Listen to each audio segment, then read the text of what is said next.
నా భార్యను వీళ్ళు ఒక పథకం ప్రకారం ఒక కాన్స్పిరసీ ఒక కుట్ర చేసి ట్రాప్ చేసి నా భార్య దేవాదాయ శాఖ ఆంధ్రప్రదేశ్ ప్రభుత్వంలో దేవాదాయ శాఖ అసిస్టెంట్ కమిషనర్ ఉద్యోగం చేస్తూ ఉంది. కేవలం ఒక ఒక ఒక ఒక ఒక ఒక ఒక ఎజెండా, ఆ భూముల్ని కొట్టేయాలి, సుమారుగా 1000 కోట్ల విలువైన భూముల్ని విశాఖపట్నంలో కొట్టేయనికి నా భార్యని అడ్డం పెట్టుకొని వీళ్ళంతా పండిన ఒక పన్నాగం ఇది. సో అదే ఈ మధ్యకాలంలో బయటకు వచ్చింది.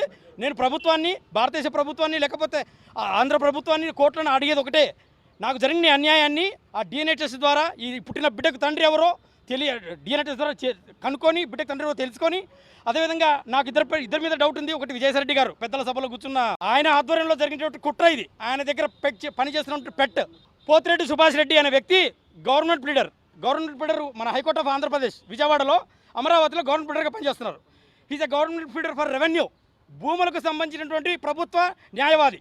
ఆయన, విజయసాయిరెడ్డి గారు, శాంతి ఎండోమెంట్, ఈ ముగ్గురు కలిసి గత 5-6 ఏళ్లుగా ఒక కుట్రపూరితంగా సుమారుగా 1000 కోట్లు విలువ చేసే భూముల్ని వీళ్ళంతా దొబ్బేశారు. అందులో భాగంగా నన్ను నా భార్యకు దూరం చేసి, నా పిల్లలను నా భార్యకు దూరం చేసి, మా కుటుంబాన్ని విచ్ఛిన్నం చేశారు.